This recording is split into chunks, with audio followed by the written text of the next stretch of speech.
કારણ કે આપણને ભગવાન પ્રગટ મળ્યા છે. ઘણા બધા સંપ્રદાયમાં બેલેટ યુ કમ એન્ડ બેલેટ યુ ગો એવું હોય છે. ગુરુઓની ચૂંટણી થાય. ગુરુ કોને કહેવાય? ગુરુ કહેતા અંધકાર અજ્ઞાન ટાળીને જ્ઞાન આપે ગુરુ કહેવાય. એને ચૂંટે કોણ? શિષ્યો. માયાથી નીચેના માયા પરનાને ચૂંટે. આવું હોય બધા. ઘણી જગ્યાએ પ્રાણહીન પરંપરા જોવા મળે છે. આપણે ત્યાં વાત આખી જુદી છે. કદી ગુરુઓની ચૂંટણી થતી નથી. ચેરિટી કમિશનરને બહુ આશ્ચર્ય લાગ્યું. જયેન્દ્રભાઈ ઠાકર હતા, ઘણી વખત મળતા. એમને વાત કરી. પછી એક ઉપાધ્યાય હતા, એ પણ વાત કરી કે તમારી સંસ્થાનો કોઈ પ્રશ્ન કેમ આવતો નથી? ઘણા બધાના પ્રશ્નો હોય, ટ્રસ્ટ લઈને બેઠા હોય, કેટલી ભડાકૂટ હોય. એક NGO ચલાવીને 10 ફેક્ટરી કરતાં અઘરું છે.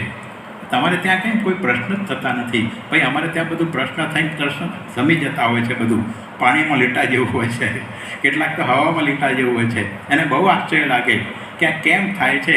તો આપણે ત્યાં આ પરંપરા છે. ભગવાન શ્રીજી મહારાજ સર્વ પ્રકારે પ્રગટ છે, એટલા માટે સર્વ અર્થ સિદ્ધિ થાય એવા ગુરુ આપણને મળ્યા છે. એ બહુ મોટી વાત છે. અને એટલા માટે સંપ્રદાય આપણો જીવંત છે. જ્યાં જીવતા તમે જુઓ, આપણી પરંપરા જીવંત છે. બાળકો, યુવકો દેશ અને વિદેશમાં જ્યાં જાઓ ત્યાં મહંત સાંઈ મહારાજ 2017ની સાલમાં જ્યારે ત્યાં આગળ પ્રવાસમાં ગયા, પરદેશ પ્રવાસમાં, સવારના 5:30 વાગે પૂજા થાય તો બધા સવારના 3 વાગે ઉઠી જાય. કેટલાકને તો 2 વાગે ઉઠીને આવવું પડે, કારણ કે એટલે ગાડી ચલાવીને આવવાનું, જગ્યા રોકવાની અને બધું પેક થઈ જાય. અમદાવાદથી જ્યારે મહંત સાંઈ મહારાજ નીકળવાના હતા, રવિવારની સભા 5:30 વાગ્યાની, 4 વાગ્યાથી એન્ટ્રી આપવાની હતી, પણ આપી પડી એન્ટ્રી વહેલા. 3 વાગ્યામાં બધું પેક થઈ ગયું. એટલું બધું લોકોનું આકર્ષણ, મુદ્રાકર્ષણ છે, કારણ કે મહારાજનું પ્રગટપણું છે. સ્વામી શ્રી લીંબડીમાં બોલ્યા હતા 2018ની સાલમાં જૂન મહિનાની અંદર. સ્વામી કહે છે, જેવો મોક્ષ શાસ્ત્રી મહારાજના વખતમાં હતો, યોગીજી મહારાજને પ્રમુખ સાંઈ મહારાજના વખતમાં હતો, એવો મોક્ષ અત્યારે પણ છે. માટે કોઈ ભૂલા પડશો નહીં. આપણે ત્યાં પ્રગટપણું છે. એટલે જ્યાં જીવતા તરવડાટ દેખાય છે, એનું કારણ આ જ છે કે મૂલ્યો આપણે ત્યાં જીવંત છે. 2007ની સાલમાં કેશીપુંજ નામના હાઈકોર્ટના એક આપણા જજ હતા. એ પોતે નિયમિત રીતે સંસ્થા શતાબ્દી મહોત્સવમાં 2007માં આપણા ઉત્સવમાં આવતા, અને એ તો ચુસ્ત જૈન હતા. અને એમને પછી પોતે ત્યાં આગળ વાત કરી હતી એમના જૈનોની શિબિરની અંદર કે તમારે જો ચારિત્રમાં ચક્રવર્તી થવું હોય, યુવાનોને વાત કરી હતી. એમાં એક જૈન હતા, આજે આપણે ત્યાં નિયમિત રહી સભામાં આવતા, એને આ વાત કરી હતી. એ કીધું કે તમારે જો ચારિત્રમાં ચક્રવર્તી થવું હોય, તમારે જો ખરેખર આવી પ્રકારે ભક્તિ કેવી રીતે કરવી એ શીખવું હોય, મૂલ્યનિષ્ઠ શિક્ષણ પ્રાપ્ત કરવું હોય, તો BAPSમાં પ્રમુખ સ્વામી અને એના સંતોનો સમાગમ કરવો પડે, એનું ટ્યુશન કરવું પડે. ત્યારે આપણને ખ્યાલ આવે કે આપણે ત્યાં કેટલી આવી અદ્ભુત પ્રગટની વાત છે. એ પરંપરા છે, એ બીજે જોવા નથી મળતી. કારણ કે સ્વામી શ્રી પોતે જ સાક્ષાત એવા પુરુષ છે. એટલે કવિ કહે છે કે જેના નેણ વેણથી વરસે છે ભક્તો પર અમૃત ધારા, એ પ્રમુખ સ્વામી છે અમારા, એ પ્રમુખ સ્વામી છે અમારા. જેના નેણ વેણથી વરસે છે ભક્તો પર અમૃત ધારા, એ પ્રમુખ સ્વામી છે અમારા, એ પ્રમુખ સ્વામી છે અમારા. અક્ષર પુરુષોત્તમ ઉપાસના દિગંતમાં ફેલાવનારા, એ પ્રમુખ સ્વામી છે અમારા, એ પ્રમુખ સ્વામી છે અમારા. શ્રીજીના પ્યારા સંત છો જેની જોડ જડે નહીં જગમાં, જોડ જડે નહીં જગમાં.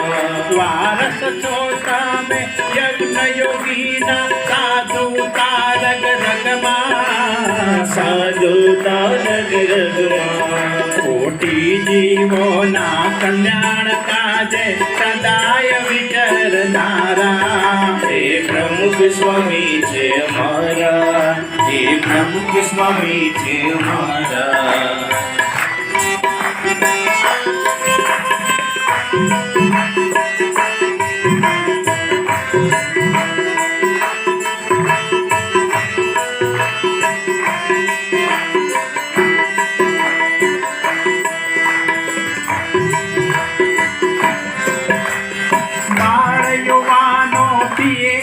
રસના સિંહણ સુત સમશોભે, સિંહણ સુત સમશોભે, સેવા સંયમ ને સંપસીલથી કેવા દિગંતમાં ઓપે, કેવા દિગંતમાં ઓપે, નૈતિક વ્રતધારી સંત થકી જે સમાજ સુધારનારા, હે પ્રમુખ સ્વામી છે અમારા, હે પ્રમુખ સ્વામી છે અમારા. મળે હળપતિને રાષ્ટ્રપતિને સંત છો સુખના સાગર, સંત છો સુખના સાગર, મદ મીઠો વાણે પ્રેમ આપનો દિલના છો મહાસાગર, દિલના છો મહાસાગર, પરભક્તિ સાથે પંચવ્રતને અંતરમાં ધરનારા, હે પ્રમુખ સ્વામી છે અમારા, હે પ્રમુખ સ્વામી છે અમારા.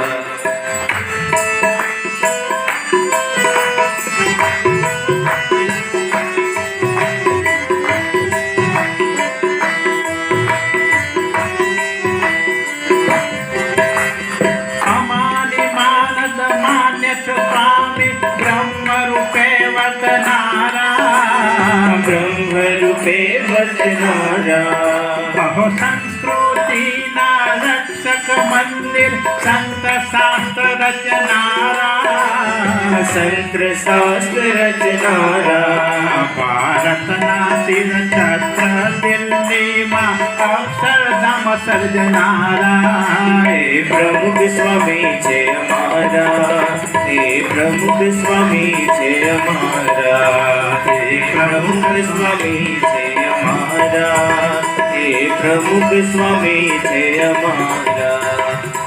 યુગ દસતા આ યુગ પુરુષને ઓળખી અંતર રાખો, ઓળખી અંતર રાખો, મન કર્મ વચને ભક્તિ કરીને ભવના બંધન કાપો, ભવના બંધન કાપો, શ્રીરંગના સ્વામીને સેવી લ્યો અભયદાન દેનારા, હે પ્રમુખ સ્વામી છે અમારા, હે પ્રમુખ સ્વામી છે અમારા, હે પ્રમુખ સ્વામી છે અમારા, હે પ્રમુખ સ્વામી છે અમારા. જેના નેણ વેણથી વરસે છે ભક્તો પર અમૃત ધારા, હે પ્રમુખ સ્વામી છે અમારા, હે પ્રમુખ સ્વામી છે અમારા, હે મહંત સ્વામી છે અમારા, હે મહંત સ્વામી છે અમારા. આવા સત્પુરુષ આપણને મળ્યા છે કે જેના લેણ અને વેણથી કેવળ અમૃત વરસે છે. ગુરુઓ જગતની અંદર ઘણા હોય છે. આ કેવળ સ્વામિનારાયણ સંપ્રદાયની વાત નથી. જ્યારે ગુરુની વાત નીકળે સ્ત્રી ધન ત્યાગની તો ઘણા ડોળી નાખે છે, ક્યાં તો તમારા સ્વામિનારાયણ સંપ્રદાયનું. પણ કબીરજી સ્વામિનારાયણ હતા. કબીરજીએ લખ્યું છે, એક કનક और कामिनी दो है जग में फंदा, उससे जो विरक्त है उसका हूँ मैं बंदा. કોને ગુરુ કરવા? સ્ત્રી અને ધનના ત્યાગી હોય એને જ કરવા. આ કબીરજી કહે છે. 7 કબીર થયા, એમાં એક ગુરુ ભક્ત કબીર આ લખે છે. તુલસીદાસ સ્વામિનારાયણ હતા. તુલસીદાસ લખે છે, કંચન કો મૃતિકા કરી બાનત, કામિની કાઠ શિલા પરિજાનત, તુલસી ફૂલી ગયો તન સોનર પ્રગટ રામ કી દેહા, સોનર પ્રગટ રામ કી દેહા. શું કહે છે તુલસીદાસ કે કંચન અને કામિનીથી જે વિરક્ત છે એ કેવા છે કે સોનર પ્રગટ રામ કી દેહા, એ સાક્ષાત રામનું સ્વરૂપ છે. આ તુલસીદાસ વાત કરે છે. તો આપણને જે વસ્તુ પ્રાપ્ત થઈ છે, આવી પ્રાપ્ત થઈ છે, આવા સર્વોપરી ગુરુ મળ્યા છે. એટલે સત્સંગ દીક્ષાનો 128માં શ્લોક અહો ઇહવ ન પ્રાપ્તા અક્ષર પુરુષોત્તમ તત્પ્રાપ્તિ ગૌરવ નિત્યમ સત્સંગ આનંદ બાપનું યાદ કે આપણે અક્ષર અને પુરુષોત્તમ મહારાજ બે પ્રગટ મળ્યા છે.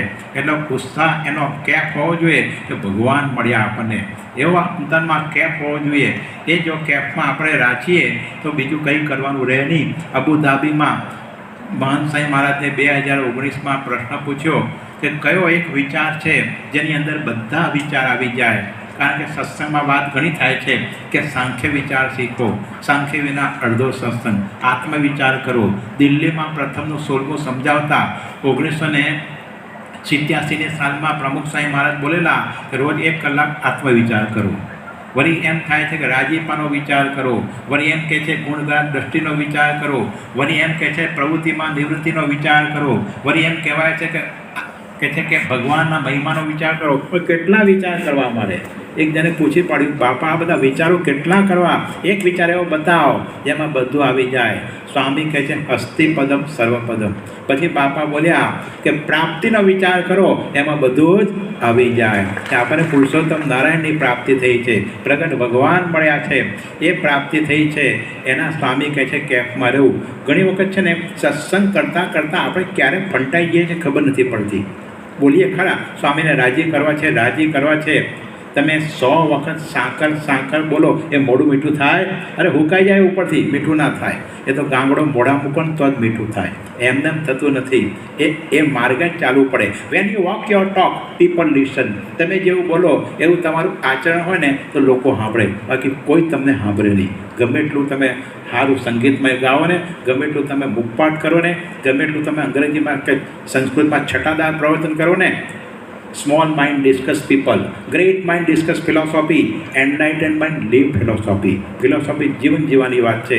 પ્રમુખ સ્વામી મહારાજે એવા બધાને તૈયાર કર્યા. મને બરાબર યાદ છે 1975ની સાલ દબાણમાં ખાતમુહૂર્ત હતું અને એ વખતે સ્વામીનું સ્વાસ્થ્ય બહુ સારું હતું. સ્વામી ગર્તમાં નીચે ઉતર્યા અને ગર્તમાં પૂજન કર્યું. ચાંદીનું લેલું હતું અને ચાંદીની તગારી હતી. પૂજન વિધિ થઈ અને પછી સભા થઈ. સભાની અંદર હરાજી બોલાઈ. પેલી હરાઈ ઉછામણી કહે છે ને, ઉછામણી આરતીમાં બોલાય છે, ધજાની બોલાય છે. એમ ચાંદીનું લેલું તો શરૂઆત થઈ 2100 રૂપિયા, 5000 રૂપિયા, 7500 રૂપિયા, 11000 રૂપિયા, 15000 રૂપિયા, 25000 રૂપિયા. તે 4-5 જણ બોલનારા હતા, બીજા બધા બેહી ગયા હેઠા. 75ની વાત છે કે તે પૈસા વધારે કહેવાય. 25000 રૂપિયા. પછી 2 જણ આવ્યા, જોજો હમ બલાલભાઈ રંગ ના જાય, જોજો હમ કનુભાઈ. અને 2 ગુટ જોરદાર હતા. કારણ કે હવે વટનો સવાલ આવી ગયો. હવે છે ને તમે જો, અને પછી પહેલાં બોલી ગયા અને 25000 રૂપિયા કીધા તો પહેલાં બોલ્યા 25101. અને સ્વામીની આંખો ચક્કર વખત થવા લાગી. સ્વામી કહે માઇક લાવો, કારણ કે હવે ગાડી પાટા પરથી એથી ઉતરી રહી છે. 101 રૂપિયા. સ્વામી કહે છે કે આ લોકો તો હવે જુદા ટ્રેક પર ચડી ગયા છે. સ્વામી પ્રવક્તાને બંધ કરે, લાવો માઇક મારી પાસે. ચાલુ એમાં સ્વામી માઇક લઈ લીધું. પછી સ્વામી આખી વાત તમે જો, મોટા પુરુષ કેટલું કંટ્રોલ કરી લે છે. આપણું તો કોઈ ઠેકાણું નથી હોતું. ક્યારે સત્સંગ કરતાં કરતાં રવાડે ચડી જઈએ. સ્વામી હાથમાં કંટ્રોલ લઈ લીધો.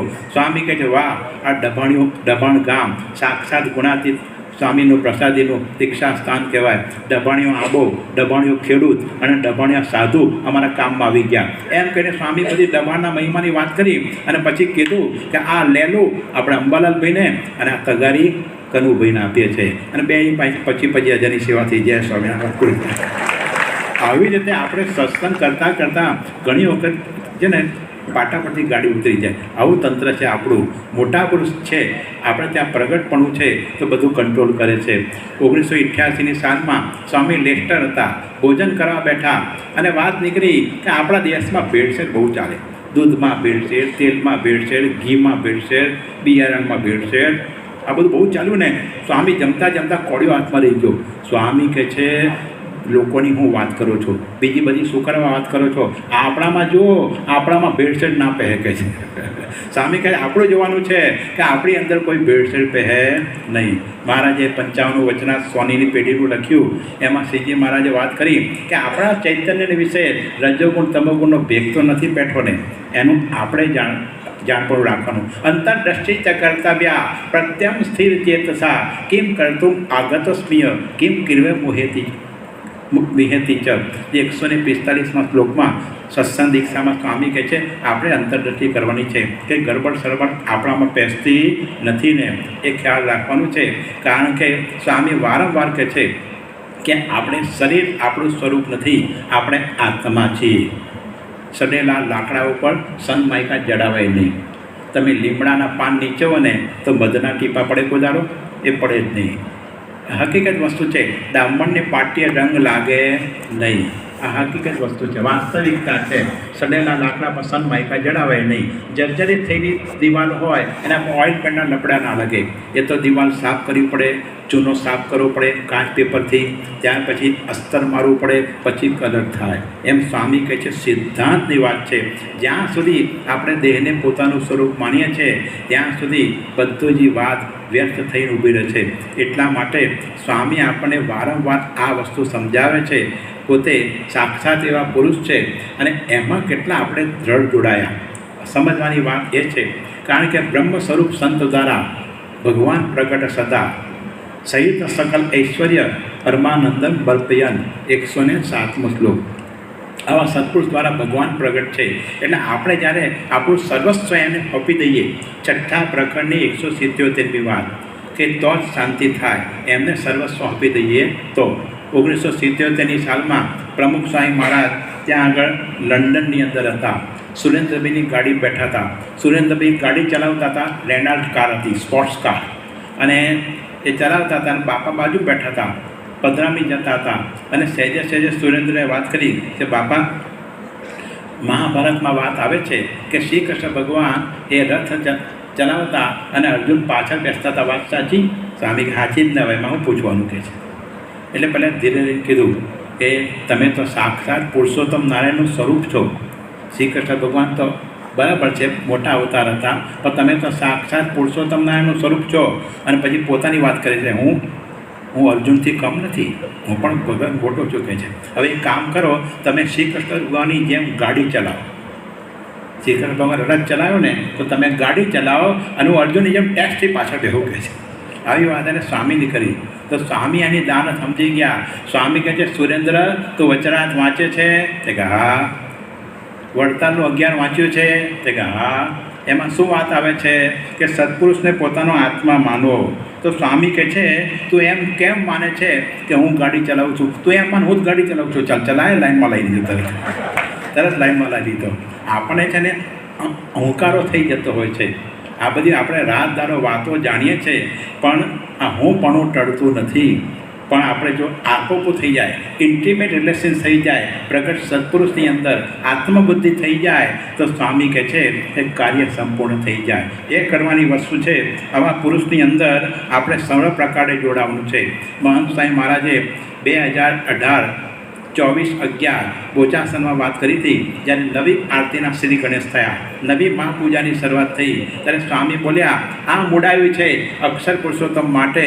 આ જો સમજાઈ જાય તો કોઈ જાતનો લોચો રહે નહીં. તો આપણે લોચા બધા અનંત જન્મના કાઢવાના છે. એના માટે આપણને આવી તક મળી, આવો આપણને યોગ પ્રાપ્ત થયા છે. કારણ કે પ્રશ્ન માત્ર તમે જુઓ, દુનિયાની અંદર જેટલા પ્રશ્ન છે એનું કારણ કે છે ને ક્રાઇસિસ ઓફ આઈડેન્ટિટી છે. પોતાના સ્વરૂપનું જ્ઞાન નથી, એના જ પ્રશ્ન છે ને. પોતાનું સ્વરૂપનું જ્ઞાન જ નથી કે પોતે કોણ છે ખબર જ નથી. તમે મને એમ કહો મારે ત્યાં પધરામણી આવજો, હું એમ કહું તમારું ઘર ક્યાં આવ્યું, તમે એમ કહો ખબર નથી. કેવું આશ્ચર્ય કહેવાય. ભલા આદમી તમે પધરામણીની વાત કરો છો, ખબર નથી. અંગ્રેજીમાં 2 શબ્દ છે, ઇન્ટ્રોડક્શન અને આઈડેન્ટિટી. ઇન્ટ્રોડક્શન એટલે આપણે નથી પૂછતા મે આઈ હેવ એન ઇન્ટ્રોડક્શન, તમારો પરિચય આપશો. ઇન્ટ્રોડક્શન જુદી વાત છે, આઈડેન્ટિટી જુદી વાત છે. આ લોકની કોઈ ડિગ્રીનો ખડકલો હોય ને એ બધું ઇન્ટ્રોડક્શનમાં આવે. તમે મોટા વડાપ્રધાન હોય કે પછી પૃથ્વીના બાદશાહ હોય, એ બધું ઇન્ટ્રોડક્શનમાં આવે. આઈડેન્ટિટી એટલે અસલ ઓળખાણ, just B what you are. આપણી અસલ ઓળખાણ અક્ષરમ અહમ પુરુષોત્તમ દાસોસ્મી. મને એક વાત યાદ આવે છે, ફ્રેન્કલિન જોન્સ નામના લેખકે પુસ્તક લખ્યું નો રિમેડી. પુસ્તકનું નામ છે કોઈ ઉપાય નથી. તમે બીમાર છો, કોઈ ઉપાય નથી. આશ્ચર્ય લાગે આ કેવી વાત છે. એમાં એક પ્રસંગ એને લખ્યો છે કે એક ભાઈ એ રાતે સૂઈ ગયા અને એને સપનું આવ્યું અને મોઢું ખુલ્લું રાખીને સૂઈ ગયા. ઘણા લોકોને ટેવ હોય છે ડાકલી ખુલ્લી રાખીને હોવાની, તે મોઢું ખુલ્લું રાખીને હોઈ ગયા. સ્વપ્નું આવ્યું અને સ્વપ્નની અંદર મોઢામાં સાપ ઘૂસી ગયો. સ્વપ્નમાં એકદમ રાડ નાખી એને, કારણ કે ડર તો લાગે સાપનો. રાડ નાખી અને એ વખતે 80% સાપ તો અંદર ઉતરી ગયો હતો અને આનું સપનું તૂટી ગયું અને એને એમ થયું કે સાપની પૂંછડી ખેંચી કાઢું. 80% સાપ તો ઉતરી ગયો હતો અંદર, હવે પૂંછડી ખેંચી કાઢું. તે પૂંછડી ખેંચવા ગયો પણ એ વખતે જેને કહીએ કે અર્ધ તંદ્રામાં હતો. આમ સપનું તૂટી ગયું હતું પણ સંપૂર્ણ જાગૃત નહોતો થઈ ગયો, એટલે આમ ખેંચવા ગયો એટલામાં તો આખો સાપ અંદર ઉતરી ગયો. આ ખાલી આ પ્રકારની એની વહેમ હતો, વાસ્તવિકતા નહોતું પાછું. એટલે ઉતરી ગયો અને ગભરાઈ ગયો કે સાપ અહીંથી અહીં ચાલે છે, અહીંથી અહીં ચાલે છે, જમણીથી ડાબી બાજુ ચાલે છે. વહેમનું કોઈ અસર નહીં. મોટા મોટા ડૉક્ટરોને બતાવ્યું અને ડૉક્ટરે બધો ટેસ્ટ લીધો, બ્લડ યુરિન ટેસ્ટ લીધો, इसमें कुछ भी નહીં. એક્સરે રિપોર્ટ કઢાયો, એક્સરેમાં ના આવ્યું. એ કહે છે આમાં કશું જ નથી. એ કહે છે તમારો એક્સરે રિપોર્ટ ખોટો, તમારી લેબોરેટરી ખોટી, you are doctor with doubtful degree. ગરમ થઈ ગયા ડૉક્ટર ઉપર. એટલે એના ઘરના બધા કંટાળી ગયા, દુકાને જવાનું બંધ થઈ ગયું, ખેંચલી થઈ ગયો. 1 મહિનામાં તો હાવ ખેંચલી થઈ ગયો, કારણ કે વહેમ ઘૂસી ગયો તો વહેમનો કોઈ અસર નહીં કે સાપ ઘૂસી ગયો ચાલો નથી પણ માને જ નહીં. વહેમ ભયંકર વસ્તુ છે. અને એને ઘૂસી ગયું મનની અંદર. પછી કોઈ મોટા શહેરના ડૉક્ટર, અમદાવાદ જેવા શહેરના કોઈ સાયકેટ્રિસ્ટ ડૉક્ટર આવ્યા, માનસિક રોગના નિષ્ણાત. એને મિટિંગ કરી એના માતા પિતા પત્ની સાથે કે વોટ્સ એ પ્રોબ્લેમ, કે ભાઈ આ પ્રશ્ન છે. પછી દર્દીને મળ્યા અને દર્દીને સાધારણ તપાસ કરી. આમ તો તપાસ કરવાનું હતું જ નહીં, ખાલી એને સ્ટેટોસ્કોપ મૂક્યો, આમ તેમ જોઈને પછી કહે છે કોણ કહે છે સાપ નથી? સાપ છે, આવતીકાલે હું કાઢી નાખીશ. પેલો ખુશ થઈ ગયો, વાહ તમે સાચા ડૉક્ટર છે, અત્યાર સુધી બધા ખોટા પટકાયા હતા, આપ સહી ડૉક્ટર છે. આ એક રીત છે. ના પાડવાની કળા ઉપર પુસ્તક લખ્યું છે આલ્બર્ટો મેંગુઓલે. ના પાડવાની પણ રીત છે. પહેલાં હા પાડી પછી ના પાડો. 12 તારીખ 36 થાય એવું નથી હોતું, 18 પણ 36 થાય, 9 ચોકે પણ 36 થાય, છાએ પણ 36 થાય, 40 + 4 = 36 થાય. જીતને વાલા અલગ કામ નહીં કરતે, અલગ ઢંગ સે કામ કરતે. આ એક રીત છે પાછી. એટલે કહેવાનો ભાવાર્થ એ છે કે પહેલાં એ કીધું સાપ કાઢી નાખીશ. તમે કેટલા વાગે ઉઠો છો? કે સવારે 7 વાગે. અને તમે ટોયલેટમાં ક્યાં જાઓ છો? પેલી બાજુ. દૂર બતાવ્યું કે ત્યાં ટોયલેટ છે, ત્યાં જવું છું. કંઈ વાંધો નહીં, આવતીકાલે સાપ કાઢી નાખીશ. પહેલાં ડૉક્ટર ગયા, ગામમાં ફરી કોઈ મદારી સાથે મીટિંગ કરી આવ્યા. મદારી પાસે સાપ તો હોય એ મીટિંગ કરીને આવ્યા અને હવાના પરમાં પેલો શૌચાલયમાં બેઠો તો શાંતિથી 7 વાગે, વિચાર ભુવનમાં શાંતિથી બેઠો તો શૌચાલયમાં. અને પેલા એ બારીમાંથી સાપ નાખ્યો. સંડાસની બારી હતી ને એમાંથી પેલો પાળેલો સાપ હતો મદારીવાળો, એ નાખ્યો અને પાળેલો સાપ નીચે ઉતર્યો. અને નીચે ઉતરી અને પછી આમ જેવો નીચે ઉતરીને આગળ ગયો ને એ પેલા જેવું સંડાસમાંથી પાછળથી નીચેથી આવ્યો એટલે બર્થડે શૂટમાં ભાગ્યો કે સાપ નીકળ ગયા. હવે હકીકતમાં જો રોગે ખોટો, દરદ ખોટું, બધું જ ખોટું જ હતું, પણ છતાંય માઇનસ પ્લસ થયું ન થયું. ભ્રમણા છે, ભ્રમણામાં દુનિયા રાજ્ય છે. એટલે પ્રભુ પ્રગટ કરાવત પ્રીતિ, ભરમ મિટાવત ભારી, જગતમાં હી સંત પર વિધકારી. એટલા માટે આવા મોટા પુરુષોનું વિચરણ છે, ભ્રમણા મટાડે છે.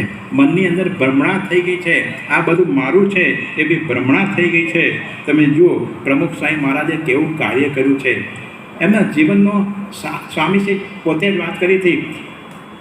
2007ની સાલ 28મી ડિસેમ્બર સ્વામી કેવું બોલેલા એક વાર્તાલાપમાં એક કાર્યકર સાથે. સ્વામી કહે છે હું કોઈ પણ કામ કરું છું એવું માનતો જ નથી કે હું કરું છું, બધું જ કાર્ય યોગી મહારાજ કરે છે, શાસ્ત્રી મહારાજ કરે છે એવું માનું છું. અને તારે પણ એમ જ માનવાનું કે બધું સ્વામી જ કરે છે, આપણે કંઈ જ કરતા નથી. આ સ્વામીશ્રીની અહમ શૂન્યતા. એટલા માટે તમે જુઓ આખી દુનિયામાં આટલા બધા કાર્ય થાય છે. સૌથી વધારે ડૉક્ટર કલામ પ્રભાવિત થયા સ્વામીશ્રીની અહમ શૂન્યતાથી. એને વાત કરી અદ્ભુત. એને એક જગ્યાએ આમ તો 7 પુસ્તક લખ્યા છે. એક પુસ્તકમાં એને લખ્યું છે કે કાર્યકરો કોને કહેવાય? What is the role of frontline volunteer? અગ્રેસર કોનું નામ કહેવાય? તો કહે છે કાર્ય પ્રેઝન્ટ હોય, કરતા એબસન્ટ હોય એનું નામ કાર્યકર. કાર્ય પ્રેઝન્ટ, અક્ષરધામ બધાને દેખાય છે. કોણે બાંધ્યું? તો કરતા એબસન્ટ થઈ ગયા. મેં નથી બાંધ્યું, યોગીજી મહારાજના સંકલ્પ થયું. કરતા એક્શન થઈ ગયા, આ નામ કાર્યકર કહેવાય. આ સ્વામીશ્વરનો પ્રભાવ આખી દુનિયામાં આટલું બધું કાર્ય કરે છે, આપણે કંઈ જ કરતા નથી, આપણે નિમિત્ત માત્ર છે. મહારાજ બધું કરાવે છે. આવી પ્રકારની અહમશૂન્યતાથી સ્વામીશ્રીએ લાખો લોકોના હૃદય પર રાજ કરી રહ્યા છે. એટલે કલામે લખ્યું છે, a good teacher teaches, a better teacher preaches, and the best teacher reaches in the heart of his follower. લાખો લોકોના હૃદય પર પ્રમુખ સ્વામી મહારાજ રાજ કરી રહ્યા છે. પેલા હુબલીના અતુલે પૂછ્યું કે બાપા, અમે બધા યુવાનો તો રજોગુણી છો, તમે તો વિતરાગી છો, તો તમે લાખો યુવાનોના હૃદય પર કઈ રીતે રાજ કરો છો? બાપા કહે છે, લાખોની વાત મુખ બાજુ પર, તારી વાત કર, હું તારા હૃદય પર કઈ રીતે રાજ કરું છું? પેલું ગુંચાઈ ગયો, આ તો કાઉન્ટર ક્વેશ્ચન આવ્યો. એટલે એને કીધું, બાપા હાથ જોઈને કીધું, એ તો ખબર નથી પડતી. સ્વામી કહે છે, ખબર ના પડે ને રાજ કરે, એના રાજ કર્યું કહેવાય. આ પ્રમુખ સ્વામી મહારાજ. તો આ આપણે આવા ગુરુ મળ્યા છે. કહેવાનું તાત્પર્ય છે કે આપણે ત્યાં પરંપરા જીવંત છે, જીવંત સંપ્રદાય છે. સ્વામિનારાયણ સંપ્રદાય જીવંત છે. આ પરંપરા આપણને જીવંત મળી છે, બહુ મોટા આપણા ભાગ્ય છે, આપણે સાચવી રાખવાની છે. એટલે મહંત સ્વામી મહારાજે 2017 ત્યાં એટલાન્ટામાં વાત કરી હતી. સ્વામીશ્રી એટલાન્ટા એવું બોલ્યા હતા. સ્વામી કહે છે કે 10,000 માઇલ દૂર હોય એને પણ ફાયદો થાય એ વાત કરું. બધા કે કોને? પછી સ્વામી કહે છે, એક જ મિનિટમાં માલામાલ થાય એવી વાત કરું. બધા કહે છે, કોને ભાઈ, જલ્દી કોને? અને કોને માલામાલ નથી થયું? પાયમાલ તો છે જ ઘણા ખરા, તો માલામાલ થાય એવી વાત કરો. પછી સ્વામી બોલ્યા, do the best, leave the rest. અંગ્રેજી બોલ્યા, do the best, leave the rest. પછી ગુજરાતીમાં બોલ્યા, સ્વામી કહે છે, સર્વોત્તમ વાત પકડો, બીજી વાત મૂકી દો. સર્વોત્તમ શું? આ સત્સંગ આખો દિવ્ય છે. આ સત્સંગ આખો દિવ્ય છે અને જગતમાં કોઈ માલ નથી. જગત નાશવંત છે, એમાં માલ ના માનો. યો રક્તો પરમાત્મની, વી રક્તો અપરમાત્મની. ઉપનિષદ કહે છે, જેને ભગવાનમાં અનુરક્ત થવું હોય એને જગતમાંથી વિરક્ત થવું પડે. એટલે કહેવાની તાત્પર્ય એટલું છે, આ લોકમાંથી તાન તોડવું જ પડે. તમે અહીં બેઠા બેઠા અહીંથી સુરત જઈ શકો? સુરત જવું હોય તો અહીંથી તો ભાવનગર તો છોડવું પડે ને. અહીં બેઠા બેઠા સુરત ના જવાય. માનસી થાય જુદી વાત છે, પણ પ્રત્યક્ષ ના જવાય. એમ સ્વામી કહે છે, આ લોકમાંથી તાલ તોડવો જ પડે, નહીં તો એ સિવાય ઠેકાણું થાય નહીં. એટલા માટે આપણી વચ્ચે આવા મહંત સ્વામી મહારાજ જેવા ગુરુ છે. એમણે આપણને આવું અદ્ભુત જ્ઞાન આપ્યું છે. પોતે જ અક્ષર પુરુષોત્તમ દર્શનનું સ્વરૂપ છે, પરંતુ આપણે એના બીડા ભક્તિમાં રહીએ, સકંજામાં રહીએ તો કાર્ય થાય. કારણ કે એ સિદ્ધાંત છે, નો પેઇન નો ગેઇન, નો હેલ્પ નો હાઇડ, ફોકસ ટુ જોય, રિડ્યુસ એન્જોય. જગતમાંથી વૃત્તિ તોડવી પડે. જોય મેળવવી હોય તો એન્જોય દૂર કરવું પડે. એમને એમ કોઈ કાર્ય થતું નથી હોતું. નાકા વિનાની સોય સેવાના કામમાં આવતી નથી. એક વખત એક પિતાએ પોતાના પુત્રને કીધું, જા બેટા, બજારમાંથી 2 લીટર દૂધ લઈ જાય. છોકરો ડોલચું લઈને રસોડામાંથી ડોલચું લીધું અને લાવ પપ્પા લઈ આવું, પૈસા આપો કે છે. એના પપ્પા કે પૈસા લઈને હવે કોઈ લાવે, વગર પૈસા દૂધ લાવે તો બેટો હાચો. તો છોકરો તૈયાર હતો પાછો. એ સાયકલ લઈને ગયો, 10 મિનિટમાં તો દૂધ લઈને આવી ગયો. એનો પપ્પો વિચાર કરી, મારો બેટો વગર પૈસા દૂધ લઈને આવ્યો. ડોલચું મૂક્યું પપ્પા પાસે, લો પપ્પા પીઓ. એના પપ્પાએ ડોલચું ખોલીને જોયું કે અંદર ટીપું દૂધ ન મળે. કે બેટા, આમાં તો દૂધ છે નહીં, કેમનું પીવું? એ કે પપ્પા દૂધ હોય તો હવે કોઈ પીએ, વગર દૂધે દૂધ પીવે. પપ્પા હાચા કહે છે, એટલે વગર દૂધે પીવાતું હશે. કહેવાનો મુદ્દો શું છે? પાત્રતા કેળવવી પડે. એના માટે આપણને તક મળી છે, તો એ તક માટે એનો આપણે પૂરો ઉપયોગ કરવાનો છે. કહે છે ને, જમીનમાં દાણો ચોંટે તો ફણગો ફૂટે. અહીંયા કથામાં ચોંટો તો ખરા, મારા ચોંટા નથી હોતા લોકો. બોલો, 2 પ્રકારના પેશન્ટ હોય, ઇન્ડોર અને આઉટડોર. તમને શરદી ઉધરસ થઈ હોય તો દવા લઈને નીકળી જાઓ, આઉટડોર. પણ ચિકનગુનિયા હોય તો, કોરોના હોય તો, હાર્ટ એટેક આવ્યો હોય તો ઇન્ડોર થવું પડે કે નહીં? અહીં દર અઠવાડિયે સભામાં ઇન્ડોર થાવ, સમયસર થાવ. પ્રમુખ સ્વામી મહારાજ બોલેલા મુંબઈની અંદર 1993ની સાલમાં વાત એવી નીકળી કે બ્રહ્માના કલ્પ જેટલી આવરદા હોય, બદ્રિકાશ્રમને શેપદી જેવું સ્થાન હોય, સ્વરૂપાનંદ સ્વામી, ગોપાળાનંદ સ્વામી જેવા સંતોનો સમાગમ હોય તો સત્સંગ થાય તો અમારી શું દશા થાય? અમે તો અજંપા નગરી મુંબઈમાં રહીએ છીએ અને અમારી કંઈ બ્રહ્માના કલ્પ જેટલી આવડતા નથી. અને સ્વરૂપાનંદ, ગોપાળાનંદ સ્વામી જેવા તો એક કોઠારી બાપા છે, એ તો ફરતા હોય છે ક્યાં ને ક્યાં. રવિ સભામાં અમુક વખતે લાભ પડે છે, તો અમને સત્સંગ કેમ થાય? ત્યારે બાપાએ અદ્ભુત વાત કરી. સ્વામી કહે છે, જે રવિવારની સભા ચાલે છે સંપ્રદાયમાં, આપણે 95માં શ્લોકમાં માનસાઈ મહારાજે લખી દીધું, સત્સંગ દળતાર્થભી સભા સમંતિ કે સ્થિતમ ગંતવ્યમ પ્રતિ સપ્તાહમ મંદિરમ વાપી મંડલમ. એટલે જે અઠવાડિક સભા થાય છે એમાં જો સમય અને નિયમિત બે શબ્દ અગત્યના છે. 52 રવિવાર આવો એટલે નિયમિત થયું. સમયસર એટલે 5:30 ટાઈમ હોય અને 5:30 આવી જવાનું. કોર્ટમાં મુદત હોય તો તમે લેટ પડો છો, કોર્ટમાં જજમેન્ટ લેટ પડો છો. એવોર્ડ મેળવવાનું હોય, રાષ્ટ્રપતિ પાસે છેક દિલ્હી જવાનું હોય, લેટ પડો છો? નથી પડતા. એ બધામાં લેટ નથી પડતા. રિઝર્વેશન કર્યું હોય એમાં લેટ નથી પડતા. પણ અક્કરમીનો પડ્યો કાણો આમાં જ લેટ પડે છે. કે કેમ લેટ પડ્યા? કે ટ્રાફિક જામ હતો. ટ્રાફિક જામ નહીં, મગજ જામ થઈ ગયો છે. આવું થતું હોય છે આપણને. એટલા માટે આપણા અંતરની અંદર આ એક દ્રઢતા થાય, સમયસર નિયમિત અને સમયસર જો અઠવાડિક સભા થાય છે એનો લાભ લઈએ તો સ્વામી કહે છે સત્સંગ જીવમાં દ્રઢ થાય. નહીં તો operation success but patient dead. Operation સફળ થયું પણ પેશન્ટ મરી ગયો તો હું કાઢું થાય એવું થઈને ઊભું રહે. પછી ગમે એટલા વર્ષ સત્સંગ કરીએ, તમે દવા લો પણ નિયમિત ના લો તો હું સ્વતંત્ર છું. તો જમ્યા પહેલાં પણ લઉં, જમ્યા પછી પણ લઉં, રોજની 2 ગોળી લઉં એવું નહીં. હું તો બારે લઉં. તો બસ તારે શું કરવાનું? એમ ના થાય. જેમ થતું હોય એમ થાય. એ રીતે અનુશાસનમાં રહેવું પડે. સો સેવક પ્રિયતમ મમ સોઈ મમ અનુશાસન માનજ જોઈ. અનુશાસનમાં રહીએ. પ્રમુખ સ્વામી મહારાજ જિંદગીભર રહ્યા. 94 વર્ષ 8 માસ અને 6 દિવસ આ ધરા પર રહ્યા. અને એમને જે પ્રચંડ પુરુષાર્થ કર્યો 2009ની સાલમાં અટલાદરામાં સંયોજન સમિતિની મિટિંગમાં બોલી ગયા. રાતના 8:30નો સમય હતો અને એક સંતે જે બોલાવી. બાપા કહે છે જે કેમ બોલાવી? તો કહે છે કે 2 મુદ્દા બાકી છે ને જે કેમ બોલાવી? તો બાપા 8:30 થયા, જમવાનો ટાઈમ થઈ ગયો. તમને વિચાર નથી આવતો? ત્યારે બાપા શું બોલ્યા? મને કદી પણ ખાવાને ઊંઘવાનો વિચાર નથી આવ્યો. અને આપણે એ જ વિચાર આવે છે. બોલો સાથે કહેવાનું તાત્પર્ય છે કે આ પ્રમુખ સ્વામી મહારાજની કાર્ય પ્રતિબદ્ધતા, આપણે એના માનસ પુત્રો છીએ. તો આપણે ઠરાવ કરીએ, નક્કી કરીએ કે આપણે પણ એમના માર્ગે ચાલવાનું છે, એમના પગલે પગલે ચાલવાનું છે. મહંત સ્વામી મહારાજના પગલે પગલે ચાલી અને આપણે પ્રમુખ સ્વામી મહારાજનું ઋણ અદા કરવાનું છે. એ સાચા અર્થમાં પ્રમુખ ગૌરવની દિન છે. આ ઉત્સવ ઉજવાયો. સ્વામી જે પ્રચંડ પુરુષાર્થ કર્યો, એને જે કાર્ય કર્યું, એમ સ્વામી કહે છે આપણે પણ એવી રીતે ઘસાઈ છૂટીએ. સત્સંગને માટે લોકો અહીંથી પરદેશ જાય છે. કોઈ કેનેડા જઈને સેટ થાય, કોઈ સાઉથ આફ્રિકામાં સેટ થાય. અમારા પૂનાની અંદર 51 લાખની વસ્તીમાં 7 લાખ ગુજરાતીઓ છે. સૌથી વધુ ગુજરાતીઓ આખી દુનિયામાં મુંબઈમાં છે. એટલે અમદાવાદમાં નથી. અમદાવાદમાં બિહારી, બંગાળી ઘણા બધા છે. એટલી મુંબઈમાં વસ્તી છે. લોકો મુંબઈમાં સેટ થાય. મારા કોઈ સત્સંગમાં સેટ થતા નથી. આશ્ચર્ય વાત છે. ત્યારે અહીં સેટ થવાનું છે. તો આપણે અનુશાસનમાં રહીએ. મોટા પુરુષે જે રીતે કાર્ય કર્યું, પ્રમુખ સ્વામી મહારાજે કર્યું, મહંત સ્વામી મહારાજે કર્યું, એમને પગલે ચાલી આપણું જીવન કૃતાર્થ કરીએ. એ પ્રકારનું બળ, બુદ્ધિઓ આપણે મહારાજ સ્વામી તથા પ્રગટ ગુરુવરી મહંત સ્વામી મહારાજ આપે. એ જ પ્રાર્થના. શ્રી સ્વામિનારાયણ.